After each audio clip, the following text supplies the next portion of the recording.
Avant de faire la lecture, on va prier. Je vais faire les choses un peu différemment ce matin. On ne fait pas souvent ça, mais là, on va le faire. On va prendre un temps de réflexion, court moment d'introspection individuelle pour se laisser éclairer par le Seigneur au besoin, pour lui demander pardon, pour confesser quelque chose juste à voix basse dans votre cœur devant Dieu. Et vous allez voir, je vous guide en prière à travers ça, puis on va faire la lecture, puis après ça, on va procéder avec la louange. Alors, Père, on veut te remercier. Nous sommes invités en ce moment même en ta présence. Et on vient tel quel, sans préparation au sens de... on n'a pas à essayer de s'améliorer, de se nettoyer nous-mêmes, si on peut dire, parce qu'en Jésus-Christ, tout a été pourvu. Et si nous t'appartenons, Seigneur Dieu, nous sommes en ta présence, pleinement acceptés, pleinement accueillis, pleinement reçus. Et on veut te rendre grâce pour ça. Seigneur, tu as payé un prix inestimable afin de rendre ça possible. Par la mort et la résurrection de Christ, on vient et par la foi, on te remercie parce que c'est notre place éternelle à tes côtés. Sur le fondement de ta parole, on peut être rassuré. Tu es digne de confiance, Seigneur, tu ne mens pas. Tu ne dis pas autre chose que ce qu'il y a dans ton cœur, en fait. Et parce que nous sommes en ta présence et parce que nous sommes pleinement pardonnés en Jésus-Christ, Seigneur, il y a peut-être quelque chose dans nos vies cette semaine, par exemple, qui a été éclairé par toi ou tu as voulu, par ton Saint-Esprit, nous montrer. Non pas, Seigneur, quelque chose pour nous condamner. Il n'y a pas de condamnation pour ceux qui sont en Jésus-Christ. Mais parce que ta lumière transforme. On veut se laisser éclairer, se laisser sonder. Et juste reconnaître ce que tu nous montres. Et si ça doit impliquer aussi une conversation avec un frère ou une sœur, on a la journée, une bonne partie de l'avant-midi puis de l'après-midi, on va manger ensemble, qu'on puisse saisir cette occasion pour aller voir le frère ou la sœur et discuter de ça. Mais sinon, devant toi, en ce moment, on veut se laisser éclairer un petit moment.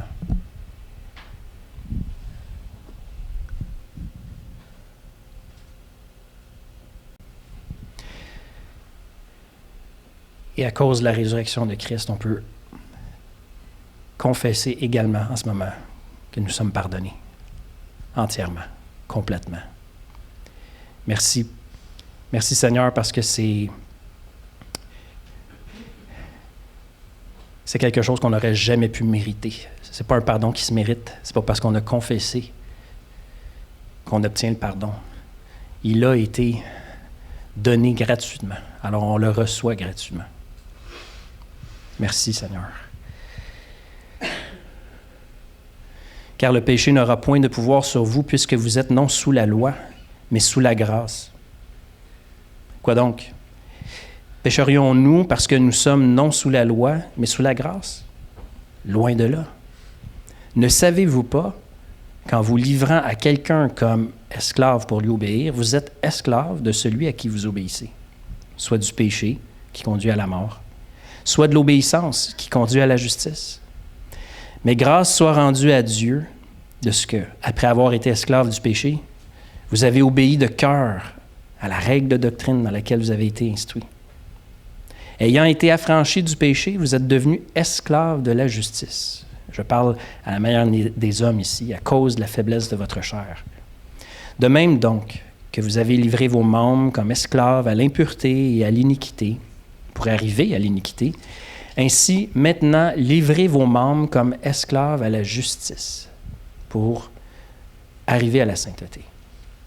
Car lorsque vous étiez esclaves du péché, vous étiez libres à l'égard de la justice. Et quels fruits portiez-vous alors? Des fruits dont vous rougissez aujourd'hui. Car la fin de ces choses, c'est la mort. Mais maintenant, étant affranchis du péché et devenus esclaves de Dieu, vous avez pour fruit la sainteté et pour fin la vie éternelle. Car le salaire du péché, c'est la mort. Mais le don gratuit de Dieu, c'est la vie éternelle en Jésus-Christ notre Seigneur. Amen.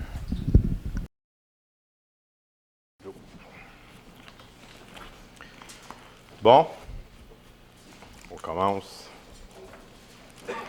La semaine passée, Dominique il a demandé, ben non, pas qu'il a demandé, mais il a comme dit que vous allez avoir des épreuves cette semaine. Tu te souviens que tu as dit ça? Moi, je m'en souviens. Ben, j'en ai eu. Juste dans ma préparation, il y a plein de choses que je me rappelais, des blessures du passé dans mon enfance. Puis, mais en même temps, le Seigneur m'a comme réconforté par sa parole. Puis ça a été comme un marathon cette semaine, mais en même temps, je vois la bonté de Dieu dans ma vie. Puis si je suis là, c'est par grâce seulement. Puis je suis reconnaissant pour ça. Avant de commencer, je veux juste faire 2 courtes annonces. Il y a un livre ici que vous pouvez, je vais le mettre en arrière, c'est Le voyage de Dalia, en photo, puis c'est vraiment, vraiment bien fait. On voit même, Dominique l'a remarqué, là, Dalia qui chante avec un micro, puis elle n'a pas l'air gênée pantoute. Fait que, vous le regardez, je vais le laisser en arrière, puis vous yeuterez. Puis Normand a parlé tantôt de la prière du dimanche matin. Ce que je veux faire aussi, c'est donner l'occasion aux personnes, peut-être que la semaine, c'est difficile de se déplacer le soir, puis il y en a qui sont comme craintifs. Fait je vais faire une réunion de 8h30 à 9h30. Je vais apporter un petit quelque chose, un petit passage qui va être en lien avec le texte qui va être prêché. On va en discuter, puis je veux prendre 15 minutes à la fin pour vraiment qu'on prie pour celui qui va prêcher, celui qui apporte les louanges ou ceux et celles. C'est important de recevoir sa parole avec humilité, puis recevoir sa parole, que ce ne soit pas juste chanter des chants, puis juste une prédication, mais qu'on soit préparé dans la prière. Je sais, on le vit, Dominique le vit, Jonathan, ceux qui prêchent, des fois, c'est un combat qu'on vit dans la semaine, puis on a besoin de vos prières, parce que sans vos prières, sans la grâce de Dieu, on ne peut pas y arriver. Fait qu'on vraiment, mon objectif, c'est vraiment que la maison où ce qu'on est en ce moment, que ce soit une maison de prière. Dans peu importe le ministère, peu importe ce qu'on fait, c'est d'aller voir Dieu en premier. Et c'est ce que je vais faire lundi matin, mais le mardi va tout le temps être là, les temps de prière. Pour l'instant, la semaine, j'y serai pas. J'ai averti les anciens, puis il va y avoir une équipe les mardis qui vont faire une rotation pour les mardis de prière, comme on a fait les derniers mois. Fait qu'il va tout le temps voir quelqu'un, puis Dieu est bon parce que c'est le corps de Christ qui se réunit ensemble, puis chacun de notre côté, on fait notre part. Dieu est bon. Oh boy, vous êtes gelés, hein? En tout temps? Amen. Merci, Joe, pour les louanges. Le Seigneur, il semble, cette semaine, c'était vraiment axé là-dessus. Il a fallu que je défasse mes notes un petit peu. Puis je demande au Seigneur de m'aider là-dedans parce que il y a quelque chose qui m'interpelle beaucoup. Je veux remercier Jonathan pour son sérieux. Premièrement pour le Seigneur, parce que le Seigneur qui met souvent un désir et un fardeau sur les louanges, l'importance de qu'est-ce qu'on chante. Ça a l'air de rien, mais ce qu'on chante est important. Ce qu'on reçoit est important. Je sais qu'il prend un sérieux, puis il nous envoie des chants dans la semaine par courriel. Puis je vous encourage à vraiment les lire. Peut-être qu'à chaque semaine, c'est beaucoup de chants, là. Puis j'ai mis ça en pratique. Puis un dans les chants qu'il nous a envoyés, je pense que c'est avant les fêtes, c'est « J'ai l'assurance de mon salut ». Ce chant, vous le connaissez tous. C'est un chant que j'ai chanté toute ma jeunesse. Mais quand on chante, c'est vraiment de se rappeler la vérité, les vérités qui sont dans le chant, de ses promesses. de son regard sur nous. Comment que Dieu nous voit aussi. De notre identité. On est souvent là-dessus en ce moment, notre identité. Dans les chants, c'est souvent, les chants que Jonathan choisit, c'est souvent là-dessus. Sa grâce envers nous, sa grandeur, sa bonté, sa justice. Écoute, il y a une mer infinie. Comment la parole de Dieu est riche. Puis le chant que je viens de vous dire, là, j'ai de l'assurance de mon salut, ça n'a pas été tout le temps été un chant que j'ai apprécié dans ma vie. Quand je lisais ça, quand je voyais ça, l'assurance de mon salut, pour moi, c'était... J'y arrive pas. C'était comme... Je le chantais, parce que le monde le chantait, mais pour moi, c'était comme... J'y arrive pas. C'est comme... Comment je peux... Qu'est-ce que je peux faire, Seigneur, pour avoir cette assurance-là? Vous allez dire, ben oui, mais Marc, on est là-dedans. Mais quand j'étais jeune, dans les classes du dimanche, c'est pas des vérités, des mensonges qui étaient inculqués. Puis c'est là l'importance que quand on enseigne nos enfants, c'est pas rien. C'est des éponges. Puis souvent, un mensonge peut, en grandissant, tu restes avec ça, puis ça devient une tour, ça devient quelque chose qui est ancré en nous, qui est tellement difficile à défaire, qui fait en sorte que ça produit une colère, ça produit une rage, ça produit un découragement. Tu n'as pas de plaisir à marcher avec Dieu. Parce que tu crois ce mensonge-là. Ce n'est pas quelque chose qui est très flagrant, mais c'est le père du mensonge. Il se déguise, puis souvent, il peut nous attaquer quand on est jeune. Puis même, il dirait en tant que jeune croyant. Quand on reçoit la parole, puis que tu crois ce qu'il dit, parce que tu prends ça comme du cash. Tu es un enfant, tu prends du lait de la parole, mais des fois, c'est du lait caillé. Puis ça, c'est pas une bonne chose. Puis c'est pour ça que ce que Jonathan, c'est une richesse qu'on a dans notre assemblée. Qu'il y a quelqu'un qui prend du sérieux, puis je sais que Jonathan, c'est devant Dieu qui fait ça. On est privilégié en tant qu'Église d'avoir cette richesse-là. Puis prions pour que Dieu nous garde, les anciens, à rester fermes. Oui, c'est un Dieu d'amour, mais c'est un Dieu de vérité. C'est un Dieu juste. Et souvent, j'ai entendu dernièrement par des jeunes, c'est un Dieu d'amour, pourquoi il n'accepte pas ta foi? Oui, mais c'est un Dieu d'amour, mais c'est un Dieu juste. Il ne peut pas, il est 3 fois saint. La seule chose, le seul attribut qu'il se donne, c'est qu'il est 3 fois saint. Il faut tout le temps garder ça à l'esprit. Je vais lire les paroles de « J'ai l'assurance de mon salut » qui va être affichée. « J'ai l'assurance de mon salut par la présence du Seigneur Jésus. Son sang m'a lavé, m'a racheté, et l'Esprit Saint m'a régénéré. C'est mon histoire, c'est là mon chant. Louez mon Sauveur le jour durant. C'est mon histoire, c'est là mon chant. Louez mon Sauveur le jour durant.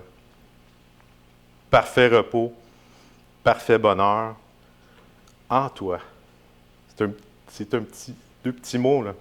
En toi. Je pense que je ne le voyais pas, ça, quand j'étais jeune. Mais en toi, mon Sauveur, j'ai la paix du cœur. Je veille en attendant ton retour. Je suis comblé, sûr de ton amour.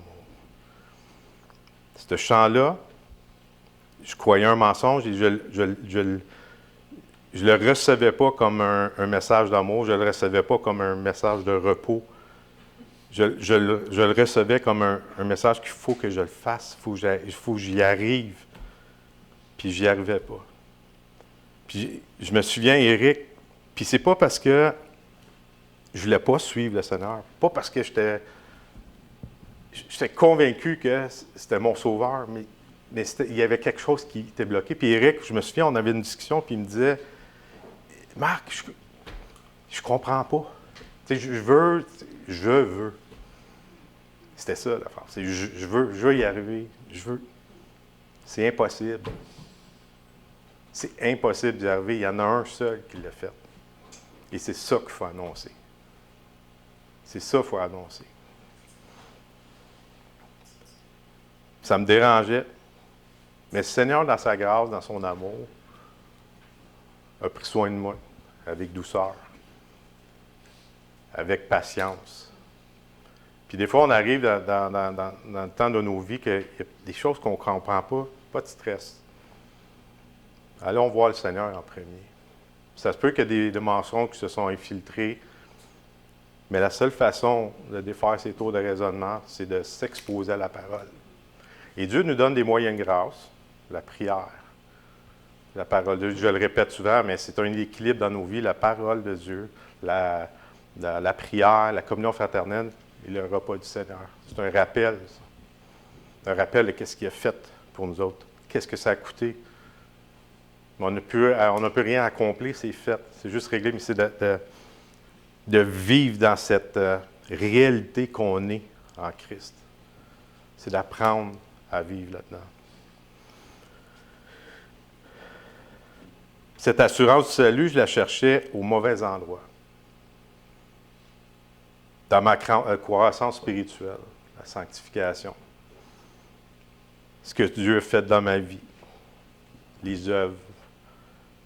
L'obéissance à sa parole. Ça peut être des signes de notre salut. C'est pas mauvais en tant que tel. Mais on ne doit jamais baser notre assurance du salut sur ce que je viens de dire, mais plutôt sur les vérités objectives de la parole de Dieu. Dominique cogne sur le clou dernièrement sur ça. Être avant de faire. Indicatif avant impératif. J'ai eu ça un cours, puis il répétait, et je trouvais, c'est Dr. Venman qui disait, il va s'arrêter de le dire, mais je comprenais ce qu'il voulait dire, il fallait que ça rentre. C'est l'être avant de faire. Ça ne veut pas dire que le faire n'est pas important, mais si tu n'es pas saisi de l'identité, qu'est-ce que Christ a fait pour toi, tu vas faire le contraire et tu vas t'épuiser. Le repos n'est pas là si tu fais faire pour être. Nous avons l'assurance du salut par ses promesses, par notre réalité en Jésus-Christ, et non par nos expériences, nos accomplissements. Ça peut fortifier les expériences. On vit quelque chose avec le Seigneur, mais la seule chose qui va faire en sorte qu'on va avancer, qu'on va maturer, c'est de réaliser l'importance de qui qu'on est en Christ, notre réalité. Qu'on n'a rien à rajouter, on a juste à se reposer dans ce que lui a fait. Pourquoi je vous parle de ce chant-là? Vous dites, OK, on a lu Romains 6, c'est quoi le rapport? Au verset 6 et au verset 9 du même chapitre, il y a un mot qui est tellement important, puis Michel il en a parlé, puis Dominique aussi la semaine dernière. C'est le mot « sachant ». Puis ça m'a comme frappé quand il a dit ça. Michel, il était là, il a dit 2-3 fois, puis c'est de savoir. Puis au verset 6, verset 9, je vais le lire. « Sachant que notre vieil homme a été crucifié avec lui, afin que le corps du péché fût détruit, pour que nous ne soyons plus esclaves du péché. » Verset 9. « Sachant que Christ, ressuscité des morts, ne meurt plus. La mort n'a plus de pouvoir sur lui. » Et comme Dominique, je répète, on cogne sur le clou, mais c'est pas... C'est sur des fois, on se base sur le ressenti. Mais c'est pas sur le ressenti, c'est ce que Dieu dit. Puis là, il y a souvent des contrastes dans le chapitre 6. Les contrastes, c'est ce qu'on était et ce qu'on est maintenant. Et dans le texte qu'on va lire tantôt, ce que Dominique a lu, c'est la même chose. C'est ce qu'on était et ce qu'on est rendu aujourd'hui. Ce qu'on est. Il faut vraiment... notre vie de chrétien doit être basée là-dessus.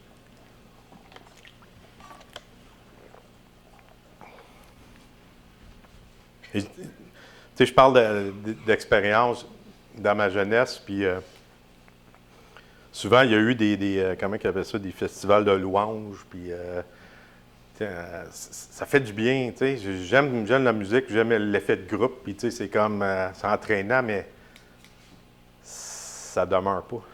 Tu sais, c'est une joie temporaire, puis... Mais sa parole, quand on découvre un trésor, puis qu'elle défait un mensonge qu'on a cru longtemps, là, il y a une joie qui est là, parce que tu dis, parce que tu il y a une colère en même temps. Tu dis, pourquoi je n'ai pas compris avant? Mais c'est pas grave. Le Seigneur, il défait ça, puis là, il est comme un trésor, puis il te rassure. Il te fait du bien. Tu vois qu'il prend soin de toi, puis tu vois son amour. Et ça me fait penser aux disciples. Hier, j'ai écouté le Chosen, puis c'était le repas du Seigneur. Puis là, Jésus, il parle, tu sais, qu'ils vont souffrir, puis tu sais, il va souffrir, il s'en va. Les autres, ils ne comprennent pas ce qu'il dit. Là. Tu le vois dans leur visage, ils sont là. Je sais que, tu sais, c'est un film, mais on peut quand même s'imaginer qu'ils sont là, parce qu'il y a un gros point d'interrogation. De quoi qu'ils parlent? Tu sais, c'est comme, ils sont troublés, ils ne comprennent rien. En plus, il dit, vous allez comprendre plus tard. Mais c'est un peu la même chose avec nous. Il y a des choses, des fois, qu'on ne comprend pas, puis tout ça, puis Dieu ne nous laissera pas avec ça. Mais ce qu'il veut, c'est qu'on s'expose à sa parole, à sa vérité, à ses vérités. Le mot sachant, c'est ce que Dieu dit de moi. C'est être convaincu de ce que Dieu dit de moi. Être convaincu que ma réalité est en Jésus-Christ. Être convaincu de ce que Dieu dit de lui-même. Paul, dans la lettre qu'il écrit, prend pour acquis ce qu'on est déjà. Il prend pour acquis ce qu'on est déjà. C'est la façon qu'il parle au chapitre 6, puis on va le voir plus loin aussi. Il ramène constamment ses lecteurs à Jésus-Christ, en Jésus-Christ, avec Dieu, constamment.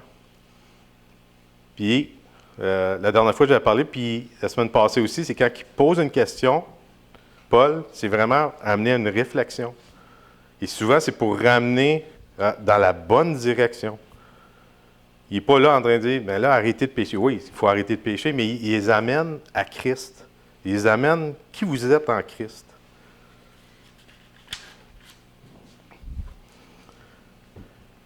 Dans le chant que je viens de lire, voici les vérités chantées. On voit sa présence dans nos vies. Son sang qui nous a lavés. Il nous a rachetés. Il nous a comblés de son amour. Puis il est notre sauveur. Et c'est ce qu'on chante. Ce que Jonathan, recevez ces paroles. Quand il se prépare, préparez-vous dans la prière à recevoir les vérités de qui qu'on est. On ne peut faire autrement quand on reçoit toutes les bénédictions que Dieu nous donne. On ne peut pas faire autrement de le louer, de le remercier, d'être reconnaissant. Sachant toutes ces vérités, sachant notre réalité en Christ.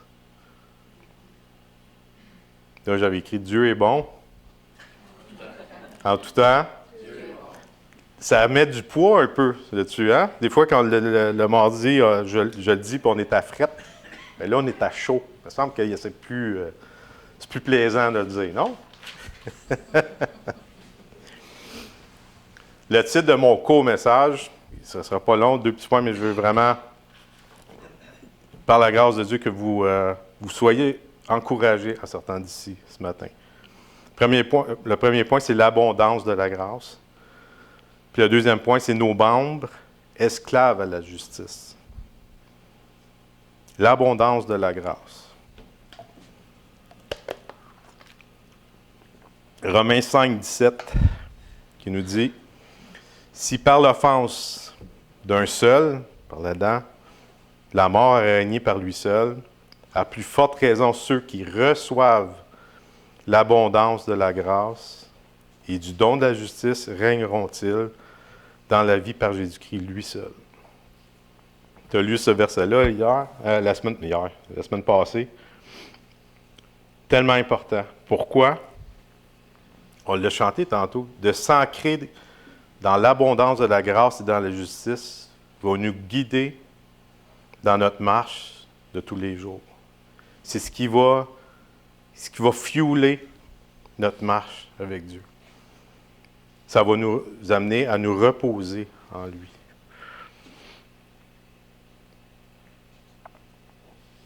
Juste faire un petit rappel de tout ce que le Seigneur a fait pour nous et continue de faire. Je vais lire le passage qu'on a lu tantôt, que Dominique a lu un petit peu plus tard, mais je veux vraiment vous amener à un endroit où comment on est privilégié en étant en Jésus-Christ. La plupart des gens que je vois ici, il y a quand même ça fait longtemps que vous êtes en Jésus-Christ. Puis des fois, on peut être oublié d'où ce qu'on vient. On oublie comment qu'on est riche en Jésus-Christ. On est porté à prendre ça comme un dû. Puis je veux juste vous rappeler depuis le début. Tu sais, souvent, on pense que le début, c'est à la conversion, mais il pensait à nous autres bien avant.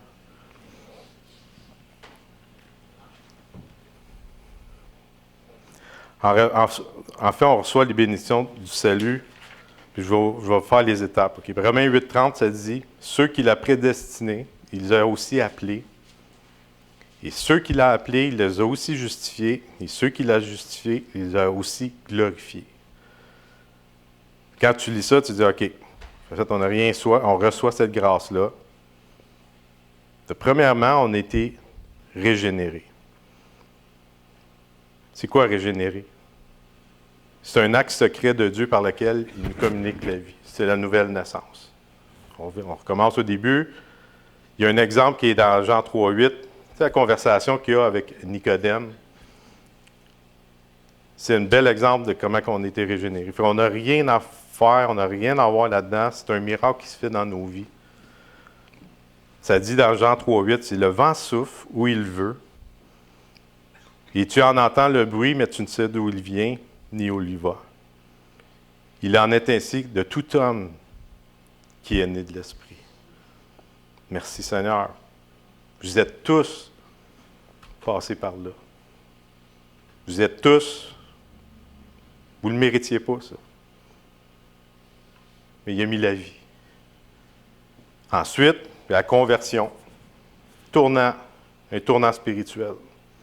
On ne voit plus les choses de la même façon. On ne voit plus à notre travail. On ne voit plus comme la même façon que quand nous étions morts spirituellement. L'homme se détourne du péché pour se tourner vers Christ. La foi, repentance. On ne voit plus la vie, comme je disais, de la même façon. On n'aime plus le péché. On pêche, c'est clair. Mais il y a ce combat-là, puis on va le voir plus loin. Paul dit, écoute, quand on voit le chapitre 6, on sent, c'est là la douleur que j'avais, c'est comme, il y a ce combat-là, puis on voudrait tellement que ça soit débarrassé. Puis, le Seigneur aurait pu, à la régénération, OK, ouais, venez vous avec moi. C'est réglé. Non, dans son plan, il y a quelque chose de bon. Son plan, il est parfait. Fait que le fait que vous soyez ici, c'est sa volonté. Fait que c'est bon. La vie éternelle, c'est de le connaître. On le découvre à partir de maintenant.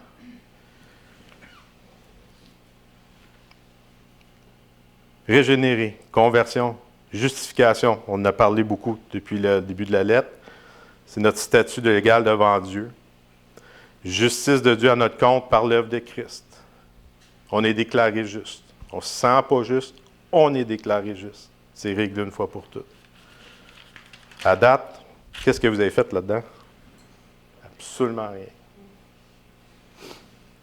On est adoptés. Il fait de nous des membres de sa famille. Galates 4, versets 3 à 7. Il va être taché. Est-ce qu'il y a quelqu'un qui peut le lire pour moi, s'il te plaît? Aussi, de la même manière, lorsque nous étions enfants, nous étions sous l'esclavage des rudiments du monde. Mais lorsque les temps ont été accomplis, Dieu a envoyé son Fils, né d'une femme, né sous la loi, afin qu'il rachetait ceux qui étaient sous la loi. Qu'il racheta ceux qui étaient sous la loi. Afin que nous reçussions l'adoption. Et parce que vous êtes fils, Dieu a envoyé dans nos cœurs l'esprit de son Fils, lequel crie Abba, Père. Ainsi, tu n'es plus un esclave, mais fils. Si tu es fils, tu es aussi héritier par la grâce de Dieu. Amen. On l'a chanté tantôt. On est héritier. On est des fils, filles de Dieu. On a l'esprit de son Fils en nous. C'est tout un privilège. Quand on s'arrête à ça et qu'on dit, OK, on est tellement riche, mais Seigneur, je reviens en arrière. Qu'est-ce que je peux rajouter, Seigneur? Qu'est-ce que je peux faire? Ça n'a aucun sens. C'est déjà fait. On est déjà riche, on est déjà pleinement en lui. On doit se rappeler ces vérités-là. Et je le répète souvent, ce verset-là, mais c'est la foi vient de ce qu'on entend. Ce qu'on entend vient de la parole de Dieu. Elle vient vers nous. Deuxième point, nos membres esclaves de justice. Et là, on va relire encore le texte. Et je vais le commenter au fur et à mesure, rapidement. Mais je veux revenir sur le verset 19 après. Quoi donc? Au verset 15. Quoi donc? Pécherions-nous parce que nous sommes non sous la loi, mais sous la grâce, loin de là. C'est un peu le même questionnement que Paul fait au début du chapitre 6. Et je veux juste souligner que la loi, eux autres, dans le fond, ils vivaient comme n'importe comment, au nom de la grâce, puis la loi était comme bafouée. Et la loi est là, elle ne condamne plus, c'est réglé, mais elle reste bonne. Puis il y a une image que j'ai eue cette semaine. Si on a à mon travail, il y a comme une affiche qui est écrite « Pour aller à la salle de bain, en arrière, il faut passer par le congélateur. » Tu sais, la place où je vais me parler des fois, là. C'est une affiche, c'est écrit interdit de passer là pour aller aux toilettes. » Vous n'avez pas idée comment l'homme est rebelle, puis la femme. C'est simple. Mais quand on lit ça, on dit « Hey, c'est pas vrai qu'il va m'empêcher d'aller là. J'ai le droit d'y aller. » Puis il y en a qui y vont pareil. Mais quand on regarde le mot, quand on regarde la phrase, le seul but qui est là, c'est pour nous protéger. Parce qu'en arrière, il y a des livres qui se promènent, puis il y a un gars qui s'est fait amputer une jambe l'année passée. Si on regarde, on dit c'est une loi, OK, là, non, je vais décider. Le but de ça, c'est pas pour s'écœurer. Le but, c'est de nous protéger. Et la loi est encore effective pour nous. C'est pas pour rajouter, comme j'ai dit, mais c'est parce qu'il veut nous protéger. Et les lois sont là pour, tu sais, même pour la société, là, c'est Dieu qui tient sa main. Là. S'il la retire, on est complètement fait. Fait que la loi n'est pas mauvaise. C'est juste que c'est pas pour nous condamner qui est là. Puis c'est vraiment, en même temps, la loi est pour mettre en lumière notre condition que, OK, j'ai besoin d'un sauveur. Mais la loi est quand même bonne.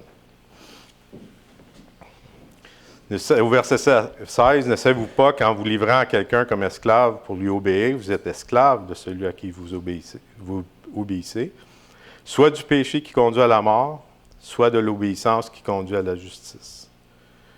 Mais grâce soit rendue à Dieu, parce qu'après avoir été esclave du péché, vous avez obéi de cœur à la règle de doctrine dans laquelle vous avez été instruit. » Vous voyez ici, il y a comme un contraste, là. Vous avez été esclave du péché, vous avez obéi de cœur. Et là, il y a comme une conversion qui s'est faite ici. Il y a comme de la mort à la vie.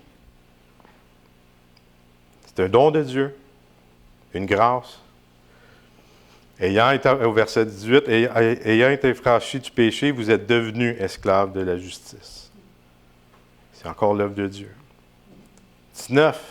Je parle à la manière des hommes à cause de la faiblesse de votre chair. De même, donc, que vous avez livré vos membres comme esclaves à l'impureté et à l'iniquité pour arriver à l'iniquité. Ainsi, maintenant, livrez vos membres comme esclaves à la justice pour arriver à la sainteté. Car lorsque vous étiez esclaves du péché, vous étiez libres à l'égard de la justice. Vous vivez n'importe comment. Mais là, il est en train de leur dire, non. Tu ne peux pas vivre n'importe comment. Là. Quel fruit portiez-vous alors? Et ça, je me suis posé cette question-là. Des fruits dont vous rougissez encore aujourd'hui. Puis ça, je trouve ça intéressant parce que quand tu es au début de ta foi chrétienne, au début, c'est un témoignage, OK, tu es émerveillé, tu es pardonné, puis tout va bien, puis Mais quand tu vieillis dans le Seigneur ou que tu matures, tu vas moins parler de ton témoignage du passé, puis tu vas plus parler du Seigneur. Et c'est pour ça que des fois, qu'il y a un témoignage, puis que la personne elle parle dans long et en large de tous les détails, qu'est-ce qu'elle a fait, puis à la fin, elle plug, ben je suis sauvé. Moi, ça me dérange. En fait, il faut mettre Dieu en valeur. Puis notre passé, là, c'est ça que j'ai fait cette semaine. J'ai écrit toutes les choses qui me font mal aujourd'hui, que j'ai à rougir. Puis là, c'est là que ça met en valeur la grâce de Dieu. Ça met en valeur son pardon. Ça met en valeur qui il est. C'est pas c'est pas pour nous condamner, mais c'est vraiment pour être reconnaissant de ce que Dieu a fait pour nous.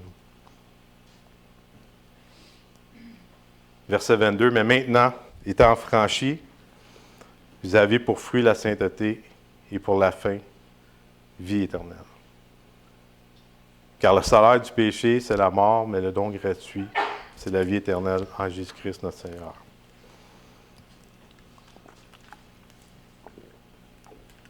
Au verset 17, on voit « esclave du péché à obéissance », mort à la vie. On est verset 18, affranchi du péché, esclave de justice. Verset 22, affranchi du péché, esclave de Dieu. Sainteté. Nous sommes saints. Plusieurs reprises, Paul, il appelle les saints. On est des saints. Il y a la vie éternelle aussi au verset 22. Au verset 23, il y a un contraste ici. Le salaire, le contraire du salaire, c'est le don gratuit. Le contraire du péché, c'est la justice de Dieu. Le contraire de la mort, c'est la vie éternelle. C'est un autre contraste qui est ici. Et ça, en Jésus-Christ notre Seigneur. Je veux revenir au verset 19. Quand il parle ici, de même donc, vous avez livré vos membres comme esclaves à l'impureté et à l'iniquité pour arriver à l'iniquité. Ainsi maintenant, livrez vos membres comme esclaves à la justice pour arriver à la sainteté. Les membres, sentez-vous que, je pense que Denis, cette semaine, on parlait, tu sais, qu'il y a comme un combat ou, tu sais, à la prière, tu disais que, puis je réfléchissais à ça, puis nos membres sont affectés. Je pense à nos yeux, ce qu'on regarde, nos oreilles, ce qu'on entend à semaine longue, nos mains, notre bouche aussi, est-ce qu'on bénit ou est-ce qu'on maudit ou est-ce qu'on murmure? Nos pieds, est-ce qu'on marche vers le mal ou est-ce qu'on... Il y a comme le péché est vraiment présent, puis on le voit dans le chapitre 6, c'est troublant. Mais avant qu'on soit arraché des ténèbres, qu'on soit esclave du péché, à esclave de justice, c'est ce qu'on était. Mais on n'est plus ça. Nos membres sont sous la justice de Dieu. On pêche encore. On a encore ce combat-là. Quand tu étais mort, tu n'avais pas ce combat-là. Tu ne te posais pas de questions. Tu étais mort. Tu vivais comme dans le péché. Aujourd'hui, on est sous la justice de Dieu. Et ces membres-là encore que nos pensées, des fois, tu te réveilles le matin puis tu as quelque chose qui te trouble, puis tu as un pop-up, puis une image, ça ne finit plus. Mais c'est là qu'il faut se reposer que le Seigneur, il a parfaitement accompli. Il a réglé ça une fois pour toutes. Mais on demeure dans cet état de pécheur pareil. Tous ses membres étaient livrés à l'impureté, à l'iniquité. Maintenant, tous ses membres sont sous sa justice. Péché est très présent, il fait du dommage. Comme je disais tantôt, il nous séduit. On peut croire à des mensonges. Il y a une guerre en nous. Et Paul, il en parle souvent des termes de guerre. C'est vraiment là, puis on va en parler plus loin au chapitre 7. Mais notre réalité, c'est qu'on est unis à Christ. Et ça, au verset 5, dans le même chapitre, on est une même plante. On ne peut pas être plus unis que ça. On est vraiment unis à lui. Mais je pense à Jésus, quand il était sur terre, ses membres à lui, ses yeux étaient fixés sur la volonté du Père. Son regard de compassion pour les plus faibles. Son regard, il y avait vraiment une compassion par les guérisons qu'il faisait. Ses oreilles étaient attentives aux cris de ceux qui souffraient. Il était attentif au questionnement des disciples. Il avait une oreille attentive. Ses mains, ses pieds, ils ont été percés pour nous. Son côté, son corps, il était bafoué pour nous. La main de Dieu est assez grande pour vous protéger, pour vous bénir, pour vous consoler, pour vous relever. Et je pourrais continuer comme ça. Jésus a parfaitement accompli sur la terre ce que nous autres, on n'arrive pas à faire. Et souvent, il disait que son temps sur terre, 3 ans et demi, souvent il dit « Mon heure s'en vient, mon heure est venue. » C'est jusqu'à la croix. Puis il savait qu'il n'était pas souffrir, mais c'est pour chacun de nous qu'il l'a fait.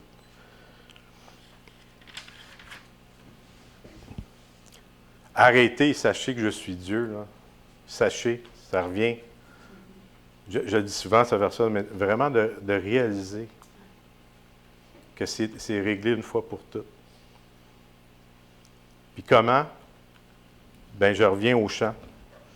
Dans Éphésiens 5,19, ça dit « Entretenez-vous par des psaumes, par des hymnes et par des cantiques spirituels, chantant et célébrant de tout votre cœur les louanges du Seigneur. » Les louanges du Seigneur. Puis c'est de chanter de tout notre cœur, puis par des vérités qu'on voit, ça dit de chanter de tout votre cœur. Chantez-le. Remerciez-le.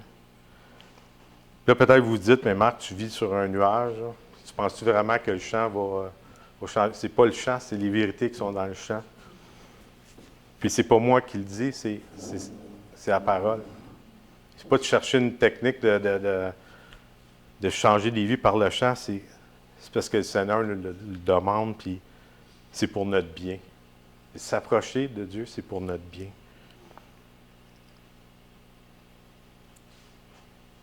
Mais tu pourrais dire, ben, tu ne connais pas ma réalité.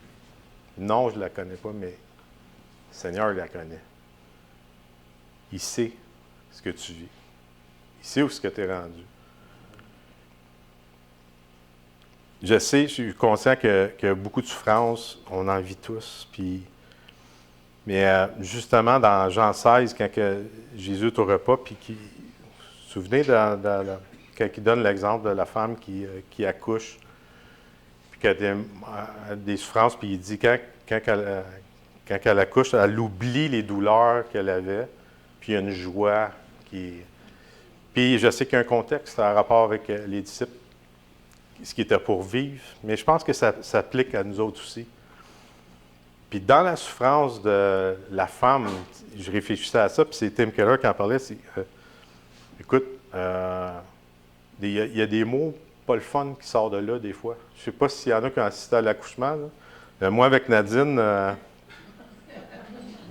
en souffrance, il y a des paroles, des gestes qui peuvent sortir qui ne sont pas agréables. Mais le Seigneur, il sait ça. Fait que la souffrance fait partie du lot du chrétien, puis il fait partie du lot du dehors. Mais nous autres, comme disait Mardi, on a une espérance, on sait, on peut aller voir le Seigneur, aller faire connaître nos besoins. Puis c'est tout un privilège qu'on a. Mais la femme, à ce moment-là, quand elle accouchait, c'était au risque de sa vie. Parce que c'était pas comme aujourd'hui, il n'y avait pas de moyens de... Tu sais, c'était moins la technologie, la science était moins avancée. C'était au risque de sa vie. Mais Christ, lui, il a donné sa vie. Il s'est donné lui-même pour justement qu'on n'ait plus rien à faire et qu'on se repose dans son œuvre à lui. C'est réglé une fois pour toutes. Je remercie Seigneur de sa patience envers moi. Puis je remercie Seigneur pour la patience envers vous, parce que il faut qu'il soit patient. On est, tu sais, la semaine passée, là, pensez, écrivez toutes les cette parole-là. La pensée, même juste la pensée. Là. On est toutes faites, mais c'est ce que Christ a accompli et qu'il a réglé une fois pour toutes. Dieu est bon. Tout le temps. Je vais le dire en anglais. God is good. All the time. Ah, il y a juste il n'a pas de bilingue, ça. Fait que je vais prier. Dominique, tu vas après. Seigneur, on te remercie pour ta parole. Merci de nous guider. Ta parole est une lumière sur notre sentier, Seigneur, puis on a vraiment besoin de ton secours à chaque instant de nos vies. Puis merci de tendre ton oreille à nos prières, d'être patient envers nous, Seigneur. Puis tu sais de quoi qu'on est fait. Fait qu'on veut vraiment s'appuyer sur ce que tu dis. Et peut-être de défaire aussi des mensonges qui peut être ancrés en nous, Seigneur, que tu puisses les arracher, Seigneur, puis nous amener, Seigneur, à comprendre notre identité en toi. Et à vraiment, Seigneur, apprendre à se reposer en toi, Seigneur. Et merci pour ce temps, Seigneur. Bénis le reste de cette réunion, Seigneur. Amen. Prendre le temps de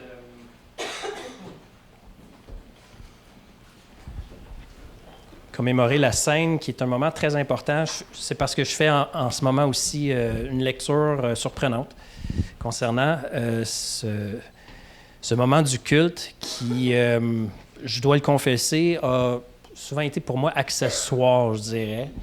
Mais là, ça me bouleverse un peu de me rendre compte à quel point la scène est un moment presque central dans le culte, au point que certains disent et affirment avec conviction qu'il faudrait le faire à tous les dimanches, mais peu importe, l'idée, c'est pas ça en ce moment, c'est juste que je veux juste prendre le temps de souligner quelques détails importants concernant ce qu'on va faire dans un instant, mais on ne distribuera pas tout de suite les éléments.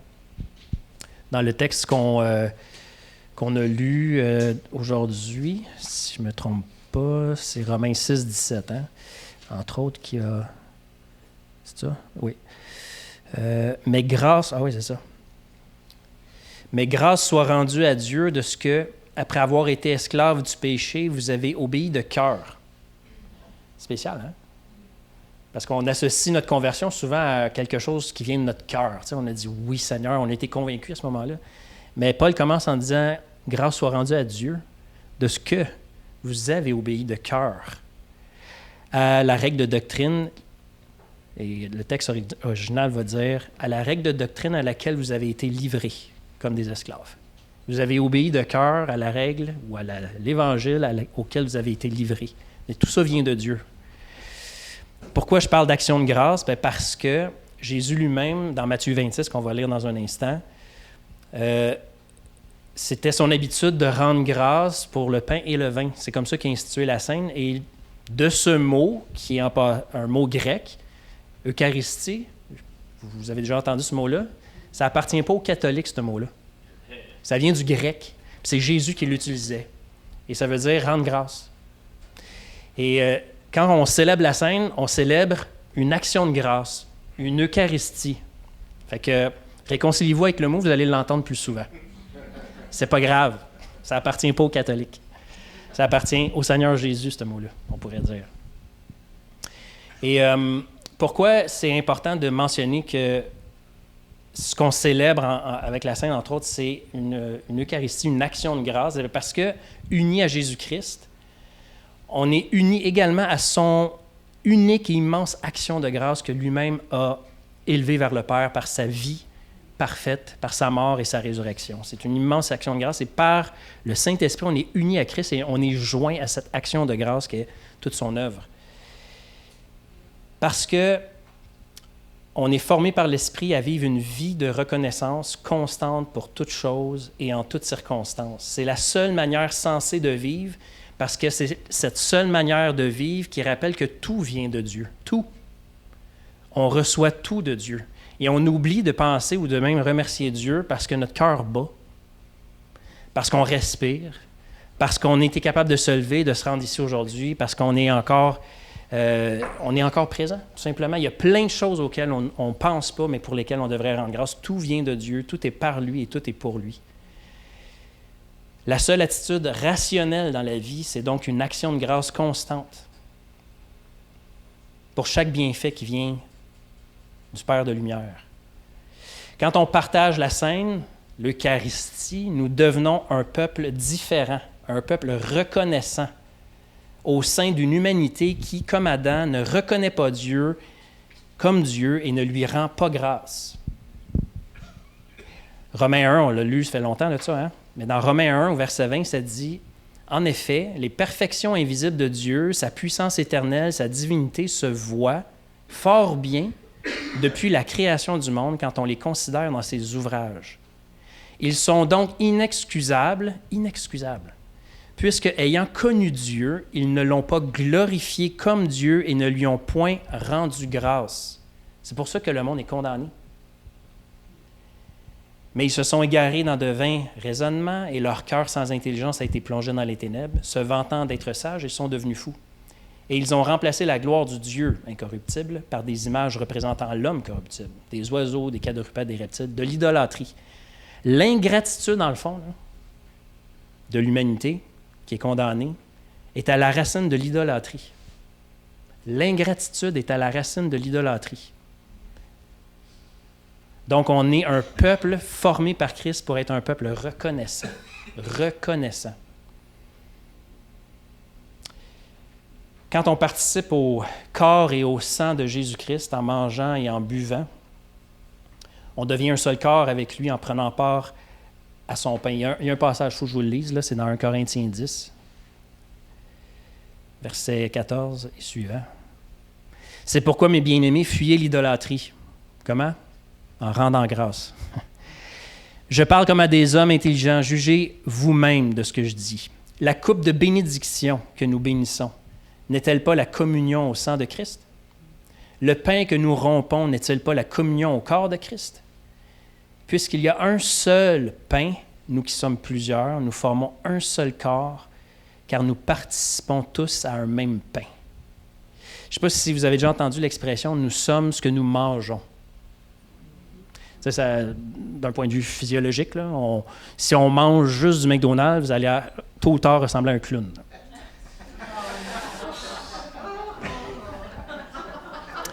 Ça, c'est d'un point de vue physique. Mais d'un point de vue spirituel, c'est la même chose. Nous sommes ce que nous mangeons.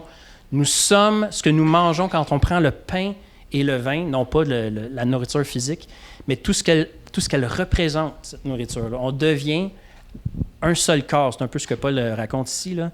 En mangeant le pain et en buvant la coupe, on est en train de proclamer que nous sommes ce que nous mangeons. Nous sommes unis à Christ, à son corps qui a été brisé pour nous, à son sang qui a été versé pour nous. Donc, par la scène, l'Église devient ce qu'elle est, la nouvelle humanité, unie dans le Fils et par l'Esprit. Un seul peuple, constitué de toute tribu, de toute langue, de toute nation. Et on pourrait en dire beaucoup d'autres, et je vais le faire éventuellement. On va prendre saisir l'occasion, en fait, de nous rappeler souvent que la scène, c'est tellement riche, c'est tellement important, et c'est tellement une déclaration importante. On déclare en même temps, c'est une dénonciation du monde qui fonctionne complètement à l'inverse de ce que l'Église est. Le monde fonctionne en créant des fossés entre les personnes, entre les conditions sociales, en excluant. C'est comme ça que le monde se bâtit.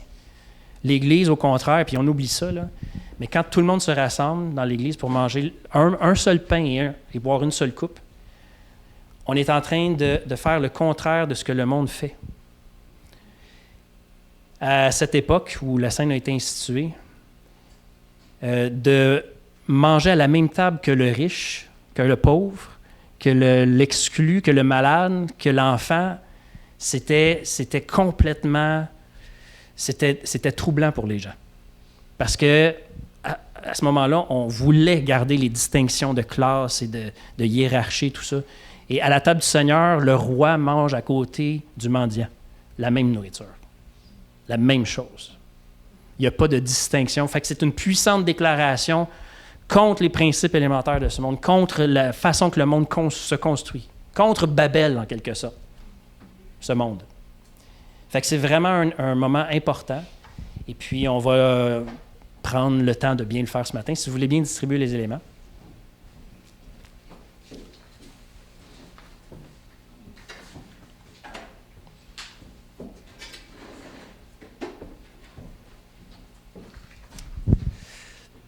Merci.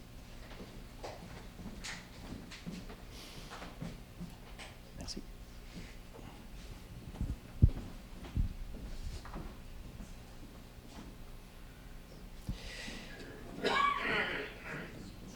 Les cités humaines. Les cités humaines vont marginaliser les personnes qui sont inaptes, que ce soit les enfants à naître qu'on avorte, même les enfants qui sont nés, les personnes atteintes de troubles mentaux, les personnes handicapées. Mais à la table du Seigneur, la cité de Dieu accueille tous les hommes, toutes les femmes, quelle que soit leur condition, leur origine, et honore plus abondamment ceux qui sont privés d'honneur. Les cités humaines sont divisées par la race, la culture, la langue et la haine. La cité de Dieu, elle, n'efface pas les différences, mais unit les peuples de toutes les nations au repas familial du Père, car l'Esprit Saint fait d'eux tous des frères et des sœurs dans le Fils. Les cités humaines comptent sur la puissance. Et les citoyens de la cité de Dieu démontre la puissance divine qui a été parfaitement manifestée à travers la faiblesse du crucifié. À la table du Seigneur, roi et mendiant partagent un même pain. Dans cette Eucharistie, les riches n'ont aucun privilège sur les pauvres. Vous rendez-vous compte? En ce moment, le repas qu'on va prendre, les riches n'ont aucun privilège sur les pauvres. À la table du Seigneur, riches et pauvres, hommes et femmes, élites et gens du peuple partagent un même repas. Et on déclare tous qu'on n'a jamais mérité ce que Christ nous a accordé, chacun d'entre nous. Tout a été donné par grâce. Le Seigneur nous a délivrés de ce qu'on méritait. Alors, dans Matthieu 26, ça dit, « Pendant qu'il mangeait, Jésus prit du pain, et après avoir dit la bénédiction, ou l'action, c'est pas l'action de grâce ici, c'est la bénédiction ou louange, il le rompit et le donna aux disciples en disant, « Prenez, mangez, ceci est mon corps. » Et quand on prend ce pain, on n'est pas en train de dire qu'on est digne de le prendre par nos propres forces ou nos moyens. On le fait parce qu'on reconnaît que Christ, lui qui est digne, nous a attribué cette justice parfaite sans laquelle on ne pourrait pas être en présence de Dieu. Nous sommes en présence de Dieu. Alors prenons le pain avec reconnaissance.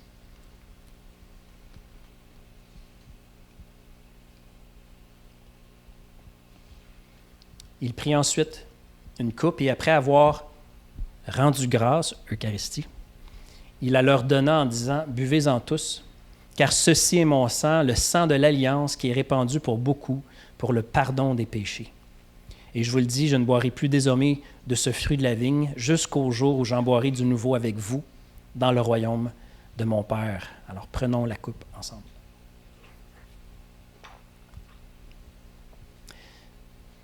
Seigneur, c'est avec reconnaissance qu'on pose ce geste communautaire par la foi et parce qu'on proclame que tu es venu, tu as vécu, tu es mort sur la croix et tu reviens parce que tu es bel et bien ressuscité. Et jusqu'à ce jour, Seigneur Dieu, tu gardes unie ton Église comme un avant-poste de cette cité divine, de cette nouvelle Jérusalem. Et comme avant-poste, comme ambassade de ton royaume dans ce monde, on est appelé à démontrer une nouvelle réalité qui a triomphé de l'ancienne. et toute la simplicité et l'humilité d'une petite assemblée, de ton Église ici, Seigneur Dieu, est une puissante déclaration contre ce monde de ténèbres et qui rappelle qu'il n'y a rien qui va prévaloir contre ton Église. C'est cette petite pierre détachée sans le secours d'aucune main qui vient renverser les empires de ce monde et qui prend de l'expansion et qui devient une montagne qui remplit la terre. Ça, c'est ton royaume, Seigneur. Et on en fait partie, il n'y a rien, aucune puissance des ténèbres contre ça. Et aujourd'hui, Seigneur Dieu, en prenant le pain et le vin, on a déclaré une fois de plus que tu règnes au milieu de nous, que tu es souverain au-dessus de toute autorité. Alors, sois glorifié et bénis ton peuple alors qu'on retourne cette semaine dans nos champs missionnaires respectifs. Bénis-nous, Seigneur Dieu, selon ta promesse et accorde-nous de te connaître de mieux en mieux et de te glorifier dans tout ce qu'on fait et tout ce qu'on dit. Merci, Père, au nom de Jésus. Amen. Soyez bénis.